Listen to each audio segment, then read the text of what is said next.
기독교인이 아니라도 상담에 관심이 있으면 들어봄직한 최의원의 성경 말씀 나눔 시작하겠습니다. 오늘 9월 28일 성령 강림 후 제16주 주간을 위한 말씀으로 예레미야 32장 1절부터 15절 말씀을 가지고 손해보는 결정이라는 제목으로 말씀을 나누겠습니다. 상담과 관련하여는 의미와 가치에 대해서 이야기를 하겠습니다. 전문 용어로 지금 설명하려는 건 아니고 오로지 제가 그냥 판단해서 이 용어를 제 방식대로 사용하는 개념을 말씀드리려고 합니다. 통상적으로야 의미나 가치나 거의 비슷한 표현이긴 한데 제가 상담의 영역에서 이 의미와 가치를 구분하는 것은 의미는 보다 중립적인 원래의 뜻이라고 한다면 가치는 부여되는 긍정적인 의미라고 할 수 있습니다. 정신분석적 상담이 추구한 방향성을 제가 이해한 바로는 의미를 추구하는 것이죠. 냉정한 인간 심리, 그의 생각이나 행동의 무의식적인 근원을 따지는 것입니다. 중립적인 의미를 철저하게 파고들고자 하는 것이죠. 매우 세련된 노력이긴 하지만 가끔은 이런 노력을 통해서 어떤 것을 추구하려고 하는가 이런 생각을 할 때가 있어요. 마치 양파 껍질 벗기듯 벗기고 벗겨서 가장 근원적인 본질을 알아내려고 애를 쓰는 건 알겠는데 결국은 아무것도 남지 않게 되는 셈이죠. 인간을 물질을 아주 분석하고 들어가서 원자와 분자까지 이해한들 그 원자와 분자의 뜻으로 그 물질이나 사람을 이해할 수는 없잖아요. 레고라는 장난감을 가지고 10가지의 모양을 만들었다고 칩시다. 그 10가지의 모양이 중요한 것이지 오로지 레고라는 재료 본질만 따져서 될 일은 아니죠.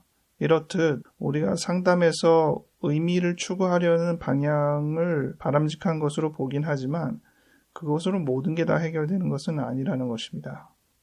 그래서 상담에서는 이 사람이 이렇게 의미를 찾고 나서 이 의미를 가지고 어떻게 할 것인가 이 부분에 직면하게 되는 것이거든요.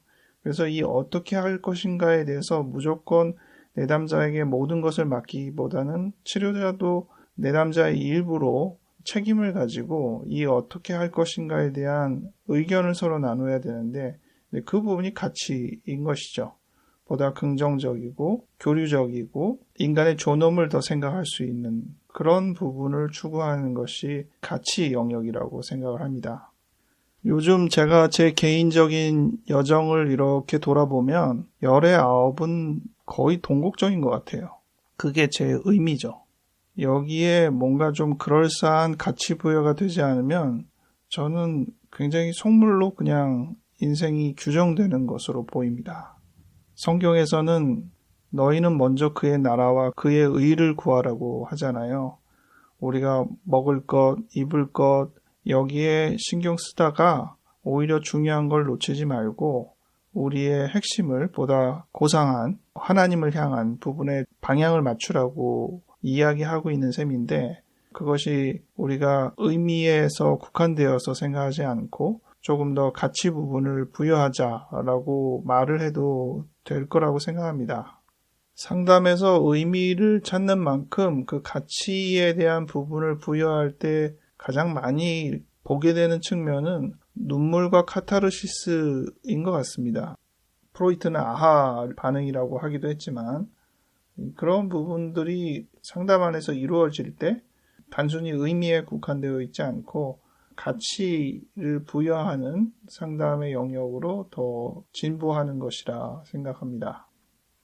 오늘 주일성서 일과 예레미야 32장에는 예레미야가 남유다의 멸망을 예언하는 부분이 나오는데 남유다의 마지막 왕인 시드기야 앞에서 이제 이 나라가 바벨론에게 멸망하고 시드기야 왕도 잡혀간다 이렇게 예언을 하는 것입니다.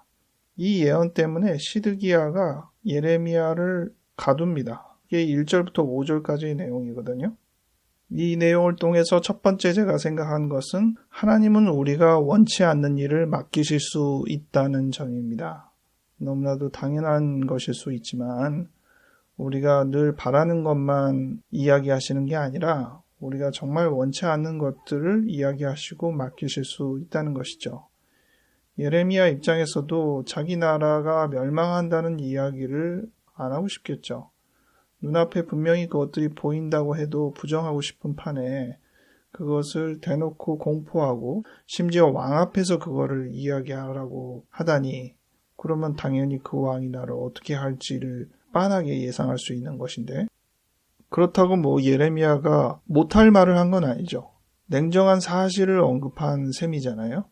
꼭 예언이 아니더라도 당시에 이 유다 상황이 굉장히 안 좋았던 것은 누가 봐도 분명한 것인데, 그것을 있는 그대로 이야기하였다는 것으로 잡혀갈 수 있다. 매우 불안정한 시국을 반영하는 셈이죠.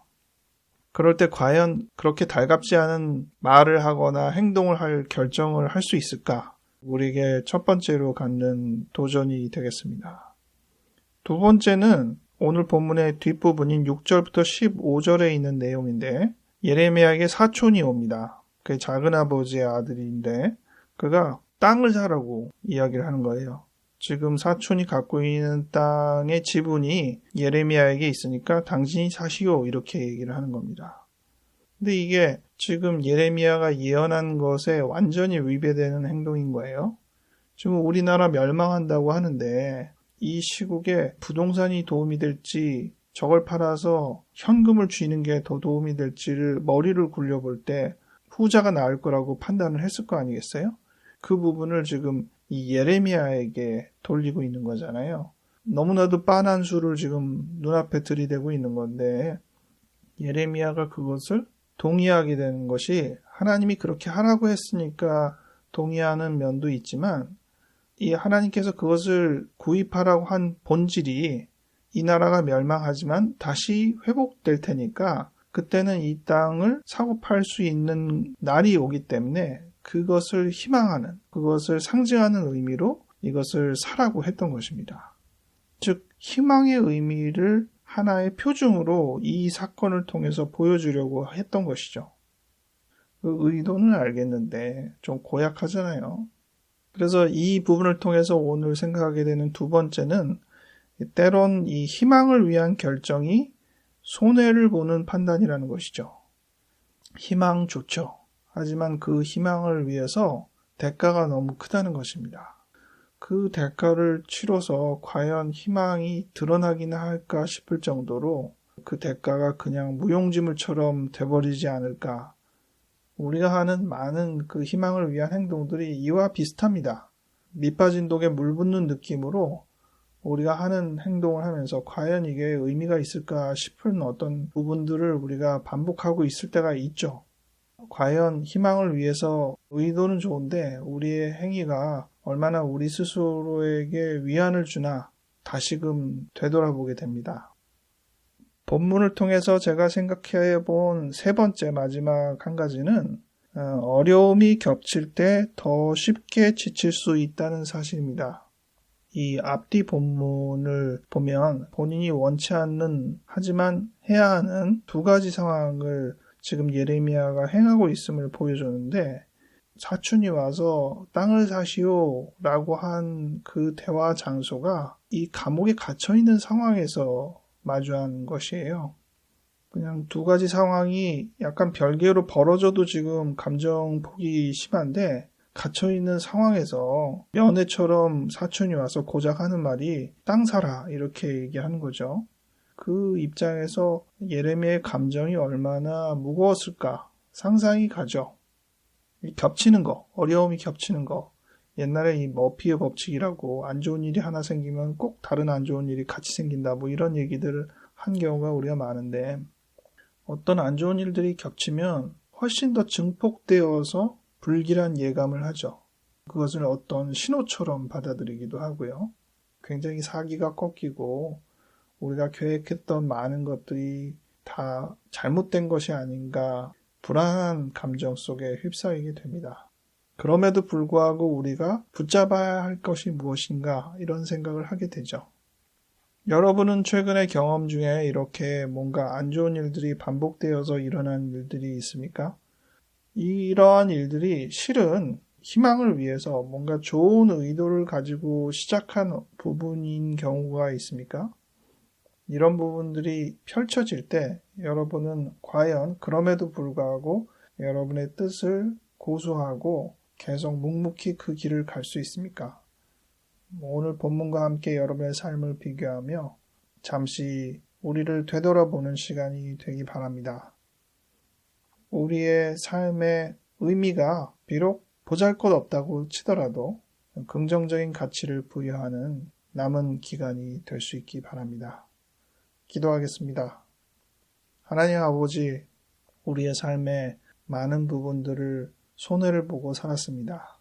상당수가 우리 자신의 잘못 때문에 벌어진 일도 있지만 때로는 희망을 위해서 정말 긍정적인 의미로 불가피하게 손해를 감수하는 결정을 할 때도 있었던 것으로 압니다. 이러한 부분이 당장 우리에게 즐거움을 선사하지는 못한다고 하여도 이 귀중한 일을 우리가 꾸준히 수행함에 지치지 않을 수 있도록 주님 우리에게 힘을 더하여 주시옵소서. 인간인지라 사사로운 일에 감정이 쉽게 흔들립니다. 그럼에도 불구하고 희망을 위하여 바람직한 일을 위하여 결심한 일이라면 우리의 뜻을 꾸준히 굳건히 이어갈 수 있도록 주님 힘을 더하여 주시옵소서. 감사드렸고 예수님 이름으로 기도하였습니다. 아멘.